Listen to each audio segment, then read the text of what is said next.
Hi, it's Nick Appleyard with TriStar Gold here, and today with Britt from Goldspot Technologies, and we're just going to have a little chat about the drilling program we're going to start and how we've elaborated this program between Goldspot and TriStar. So, Britt, great to have you on the show today. Oh, thank you so much for inviting me, Nick. I'm delighted to be here as well. I put together a couple of slides that we could maybe step through to guide the conversation, if I can share those with you. Absolutely. So what I was hoping that we would get a chance to chat about today was some of the work that Goldspot Technologies has done at Castelo de Sonhos, particularly around the machine learning and also traditional geoscience targeting that's going to support your upcoming drill program. Yep, sounds really good. Great. I'll just move us a little bit more over, but we can see that that says summary. Yeah. So one of the first things I think to mention is that throughout our work, we identified 4 target zones highlighted by our analyses, whether it was the traditional geoscience interpretations or the data-driven machine learning prospectivity analysis. But what we'll be just focusing on right now is zone 1, because as I understand, that's where you're going to be focusing your drilling, yeah? Yes, so zone 1 is Esperanza South, which is the sort of the economic heart of the project right now, and also the heart of the area we're permitting. So we need to know if anything's going to move in there, first. So yeah, that's the focus of this drill program. Excellent, excellent. And that's always nice to have a good focus for what you're working on today, but also to know that you have zone 2 and zone 3 and zone 4 kind of in your pocket for future. Absolutely.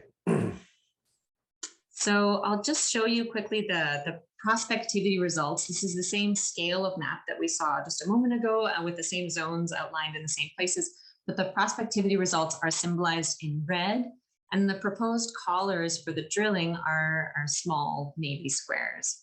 So that's just the prospectivity results there. Okay, yep. And then just a few kind of notes that came about throughout this target generation exercise. The highest priority was given to machine learning assisted targets and drill holes derived from the integrated examination of mineralization and the gold hosting stratigraphy. Also, these proposed drill holes were proposed to test the coincidence of gold-bearing paleochannels, which you know the paleochannels are the most important. But some of the considerations listed at the bottom are both machine learning considerations as well as just sort of routine, almost boots on the ground geological considerations. So the first being that the gold we know is dominantly found in the quartz conglomerate unit or nearby or adjacent in the hanging wall or footwall is a geological consideration. But in terms of the machine learning part, we did some chemostratigraphic modeling last year, and the paleochannels there were traced by local variants in the 3D stratigraphy, which was derived from the machine learning geochemical analysis. So that's more of a consideration on the ML side. Moving back to the traditional geoscience side, the target soil anomalies within these outcropping quartz conglomerate units are especially attractive because we can actually see gold in the soils, and these represent historic successes. So some of our targets are near what historic successes, and some are machine learning only. And then there's just a couple of other notes there. For example, the eastern regions of the basin, what we were calling zone 4, is where, what we're calling zone 1, was where the quartz conglomerate was shallowly dipping rather than zone 4, where it was more steeply dipping. So this is more attractive because of the open pit and engineering considerations. Yeah, so this is interesting, Britt. So what I see here then is, a lot of very traditional looking geological themes that a normal geologist on a site would do, but in certain areas we're getting a lot deeper into it and using a lot more detail. So there is still a lot that the advantages of ML coming out, but there's still a massive overlap in the style of work that we're doing that a traditional geologist would do in the field. Yeah, absolutely, absolutely. So maybe we can just step through the kind of the workflow that we took to get to these different targets. Okay. So the goal is to identify areas where the geophysical data is most similar to the known gold-bearing sampling, and then to update this prospectivity map by integrating the new state-of-the-art supervised machine learning ensemble methods. And I guess one thing to mention here is that the I suppose the difference between what a geologist would traditionally do and what we're doing with the machine learning is multiple layers. So for example, if we thought about looking at a geophysical layer, just one input layer on its own on top of a light table, for example, the geologist would see the signal associated with mineralization, and they would look at one geophysical layer and be able to very easily say, okay, in this one geophysical layer on my light table, I see the same signal over here, here, and here. If we're just looking at one layer, the geologist will have the exact same interpretation and choose the exact same perspective zones as the machine would, same. However, when we start to put together, let's say 25 or 50 or 100 layers, and our light table would get too crowded to be able to see it with our eye. But that's the advantages of then stepping over to the machine learning side, because that will allow us to consistently and quickly evaluate patterns across those different layers. And then it's basically just pattern recognition. Yeah, no, that makes sense to me. I mean, there's a geologist, you can look at one or two things at the same time, and that's it. But as a machine, you can look at a lot more information. Exactly. Yeah, exactly. So the next couple of slides here are just sort of an overview of the way that the workflow goes through. So we have the data ingestion and then the feature engineering, including the different structural features, geophysical features, the geochemical thresholding, and then the feature assessment, data pre-processing. So just regular kind of data steps, whether it's scaling or imbalancing your data. And then the prospectivity modeling, like I mentioned before, was advanced ensemble methods. So those are like your decision trees or your random forests and your cat boosts and those kinds of things working together. And this is the training data. So we've used the surface soil data to train the model.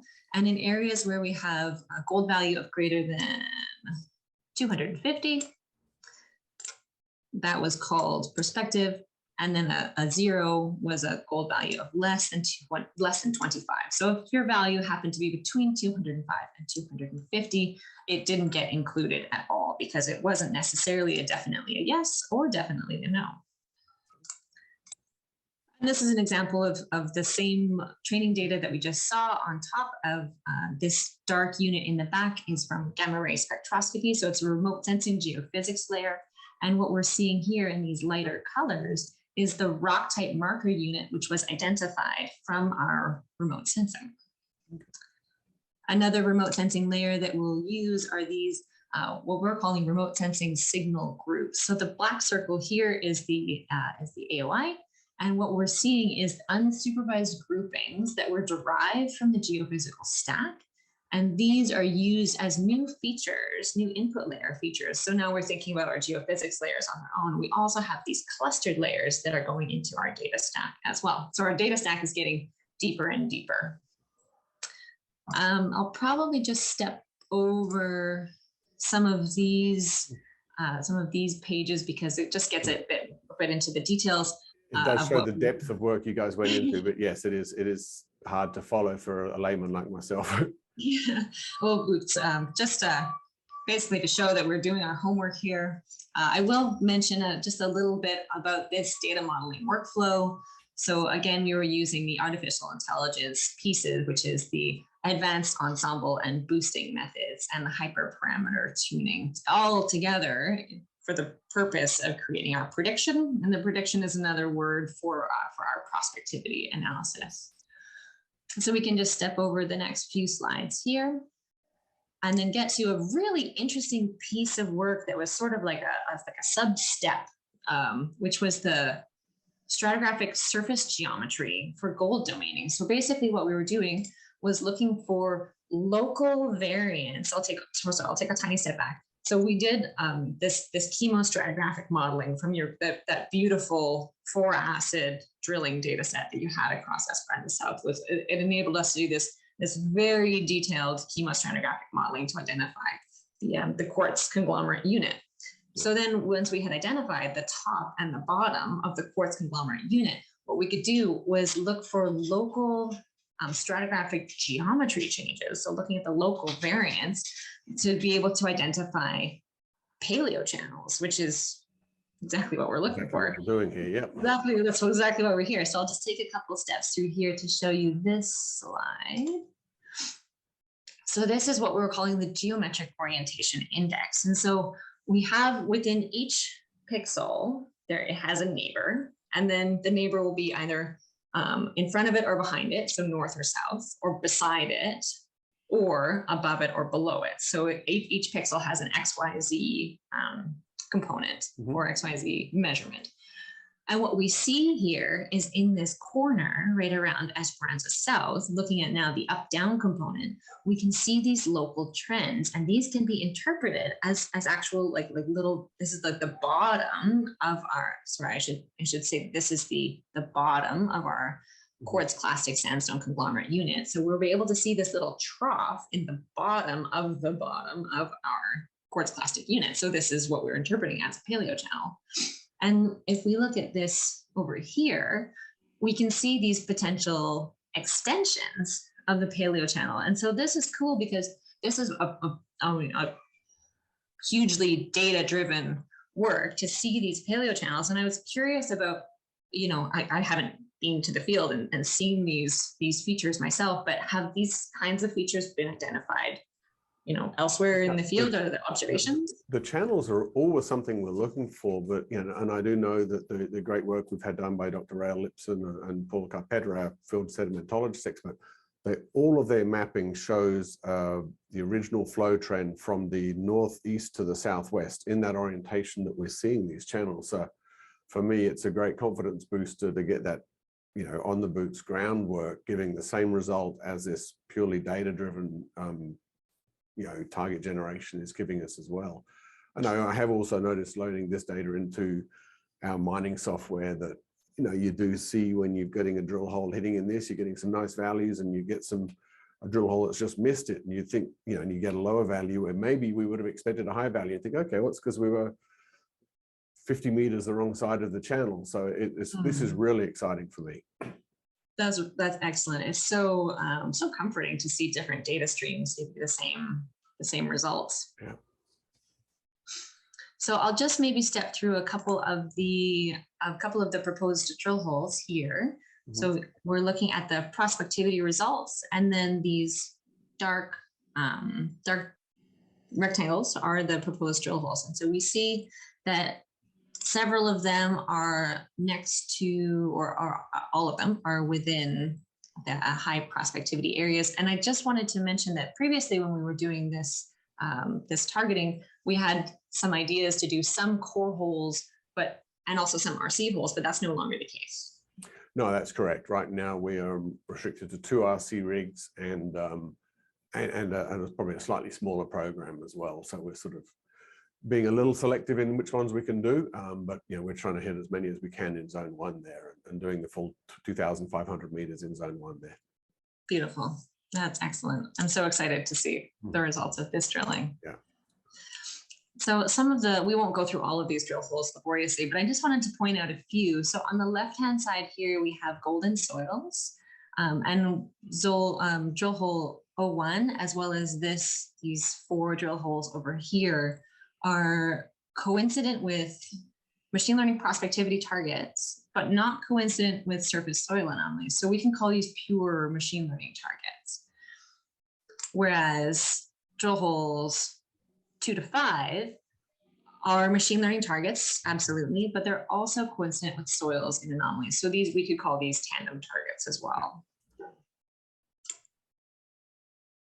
And then on the west side now, we see that we have a few machine learning prospectivity blobs or halos here that are not coincident with golden soils. So again, these are some pure machine learning targets.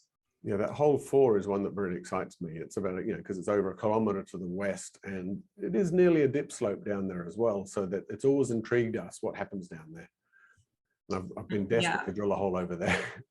Do you think you're going to get to that earlier in the program? It's hard to say. I've just told the geos it's going to be quite a quick drill program with 2 rigs, you know, the second one turning up soon. So they'll just drill the whole thing over the next 2 months. So as efficiently as they can. I don't know when they will get to that one. And do you think there'll be any opportunity throughout the drill program, if you get some results that are really prospective, to maybe make the program a little bit bigger or drill a couple of extra holes if you see something that is more exciting than you thought? It's always a possibility. It's always a possibility. I mean, if we get some real excitement on something, there is, yeah, we're well enough funded that we can do that if we want to. Yeah. Cool. Well, that's nice to be able to have that flexibility to pivot on the fly out there. Yeah. And then, yeah, this is just a note about the last couple of holes here that drill hole 2 and 3 are close to the prospective pit design, and they're coincident with gold and soil anomalies, excuse me, and they're targeting prospective machine learning areas. Mm-hmm. Then, of course, this is the paleo channel work. So here's the top and the bottom of the paleo channel here and here. And we have now the same paleo channel with the pit design outline here. So we have just a couple outside the pit to see if we could perhaps make this this design a little bit bigger. Absolutely, yep. Yeah, that's more or less what I had that I wanted to show you, I think. Yep, no, and that's great. So, you know, as we've said in our press release yesterday, the program is sort of that we've finalized on is you know, is using a lot of this. There is a few holes that have been done purely by our geologists based on, actually very similar to what you had in the last drill hole there, where we have mineralization coming out of a pit wall without enough drilling to get it into the correct category. So put a few more holes there and chase those high grade zones where it's very obvious. So yeah, it's going to be really exciting to see how this comes out. And yeah, it would be great if we can get some nice hits early on and augment the program a little bit more. So absolutely. We'll see. We'll keep watching. Well, we're really excited. We at Goldspot are always really excited to see our targets get tested. And so we've got our fingers crossed, of course, and we're looking forward to seeing the results as the drilling continues. So good luck in the program. Yep. Thanks a lot. Yeah, our first results should come out. I would imagine we start drilling this week. It will be, I'd say mid-August by the time we start getting them, and then maybe do a QAQC. So you'll be towards the end of August when we'll be releasing the first one. So awesome. All right. Thank you very much for today, Britt. It's been great to chat with you. Great to talk to you, Nick. Take care.